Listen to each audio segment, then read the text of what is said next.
நம சிவாய. அனைவருக்கும் அன்புதய மகளின் வணக்கம். நாம் இன்னைக்கு பார்த்தீங்கன்னா ஆடி மாதம் 4ஆம் வாரமாக உரமாலட்சுமி அம்மன் தாயை நாம் வழிபாடு பண்ணோம். முன்னோர்கள் விட்டு போன இந்த பண்பாடை நாம் கடைப்பிடிக்கணும் இல்லைங்களா? இந்த வருஷத்தில் என்கிட்ட ஒருத்தர் கேள்வி கேட்டாங்க, அம்மா நீங்கள் நிறைய வழிபாடு பண்ணுறீங்க, இறைவனுக்கு உண்மையாக இருக்கீங்க, நிறைய நல்லது நினைக்கிறீங்க, ஆனால் நீங்கள் ரொம்ப கடினமாக வாழ்கிறீங்களேம்மா, ரொம்ப வறுமையில் வாழ்கிறீங்க, கடினமாக வாழ்கிறீங்க, உங்களுக்கு வர வேண்டிய நல்லது எதுவும் வரமாட்டேங்குதேம்மா, இவ்வளோ எல்லாம் பண்ணுறீங்களேன்னு கேட்டாங்க. அவங்களுக்கு கேட்டவங்களுக்கு நான் சொல்கிறேன், நீங்கள் கேட்குறதெல்லாம் கரெக்டு தாங்க, ஆனால் நான் ஒன்று சொல்லிக்கிறேன். எனக்கு வறுமையாக இருக்குது, நான் ரொம்ப கடினமாக வாழ்கிறேன். அப்படி என்னும்போது எனக்கு சொல்லி கொடுத்தா, முன்னோர்கள் சொல்லி கொடுத்தா பண்பாடுகளை நான் எப்படி மறக்க முடியும்? அவங்க காட்டின வழியில தான் இப்போ நாமெல்லாம் வாழ்ந்து கொண்டிருக்கிறோம்.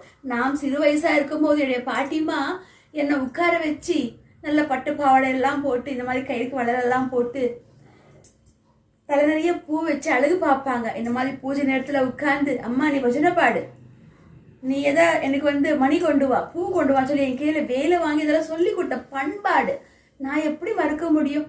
அவங்க விட்டு போன பாதையில தான் நாம் எல்லாம் வாழ்ந்துட்டு இருக்கோம். அப்பன்னா அவங்க சொல்லி கொடுத்த அந்த பாரம்பரிய விஷயங்கள் நான் எப்படி மறக்க முடியும்? அதான் நான் செஞ்சுட்டு இருக்கிறேன், என் கடமையை நான் செய்யறேன். இப்ப என்னுடைய சோதனை காலம்ன்றதுனால நான் இறைவனை மறுக்க முடியுமா? முன்னோர்கள் சொல்லி கொடுத்த பண்பாடை மறுக்க முடியுமா? இது எப்படி நியாயமாகும்? இல்லைங்களா? ஆனாலும் ஒரு நாள் என்னுடைய தர்மத்துக்கு ஏற்ற மாதிரியுடைய நல்ல எண்ணத்துக்கு ஏற்ற மாதிரி ஒரு நாள் நான் ஜெயிப்பேன் என்ற நம்பிக்கை எனக்கு முழுசாவே இருக்கு. எப்பொழுதும் சிவபெருமான் என்னை கைவிட மாட்டார் இல்லைங்களா? அந்த வரிசையில அவங்க கேட்ட கேள்வி நியாயமானதுதான். ஆனா இந்த மாதிரி நிறைய பேர்கிட்ட கேட்பாங்க, கவலைப்படாதீங்க, நமக்குண்டான ஒரு காலம், நமக்குண்டான ஒரு சொர்க்கவாசல் ஒரு நாள் திறந்தே தீரும். இது சோதனை காலம்தான், ஆனா ஒரு நாள் நமக்கும் பொற்காலம், அது வரலே காத்துருங்க. அதுக்காக நாம் இந்த வேலை செய்யக்கூடாது, தர்மம் பண்ணக்கூடாது, அது எதுவுமே நிப்பாட்டாதீங்க. நம் வழி நல்ல வழியா இருந்தா போய்கொண்டே இருங்க. இறைவனை நம்புங்க, நல் மனதோட இருங்க, நல் எண்ணத்தோட இருங்க, நம்மளுடைய கலாச்சாரங்களை கடைப்பிடிங்க இல்லைங்களா? இறைவனை நாம் மறுக்கலாமா? நமக்கு விட்டு போன பாரம்பரிய விஷயங்கள், இந்த மாதிரி வழிபாடெல்லாம் இன்னைக்கு நாம் பாருங்க, அம்மன் தாய்க்கு எவ்வளோ சோதனை வந்துச்சுங்க, கடினமான சோதனை இருந்தாலும் நானே ஒரு காலத்துல நினைச்சேன், சரி நம்ம இந்த வருஷம் பண்ண வேண்டாம், ரொம்ப கடினமா இருக்கே வாழ்க்கை, ரொம்ப எனக்கு அந்த மாதிரி நான் நினைச்சேன். ஆனா அம்பாள் என்ன பண்ணாங்க பாருங்க, அந்த கடினத்திலையும் அவ்வளவு கடினமான நேரத்திலையும் வீடெல்லாம் சுத்தம் பண்ணி, ஏகப்பட்ட இந்த ஒரு வாரமாவே சுத்தம் பண்ணி, ஒத்த பிள்ளையாவே எல்லாம் ஓடி ஓடி ஓடி அம்மன் செய்ய வச்சு உட்காந்துட்டாங்க. நான் உண்மையாலுமே ரொம்ப சந்தோஷமா மகிழ்விக்கிறேன் இந்த நேரம்.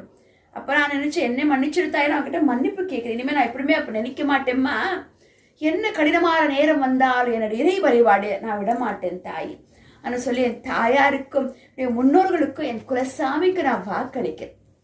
இன்றைய சோதனை காலம் எப்பவுமே அப்படியே இருந்ததாது, ஒரு நாள் பொறுக்காலம் நமக்காக காத்திருக்கோம். இந்த மகளுக்கும் நிச்சயமா காத்திருக்கோம் என்ற நம்பிக்கையோட இந்த வீடியோவை நான் முடிச்சு கொள்கிறேங்க. ஆனா கேட்குற கேள்வியும் கரெக்டுதான், சொன்ன பதிலும் கரெக்டுதான் நான் நினைக்கிறேன். எல்லாம் இறைவன் செயல் இல்லைங்களா? அவன் செயல் இல்லாம எதுவும் இங்க இல்லை. அவர் என்ன நினைக்கிறா அதுதான் நடக்கும். ஆனா எப்பவுமே நமக்கு சோதனை கொடுத்தாரு தவிர பகவான் என்னைக்குமே அவர் கைவிட்டதே இல்லை. இந்த நொடியும் என் கூடத்தான் இருக்காங்க நான் நம்புறேன்.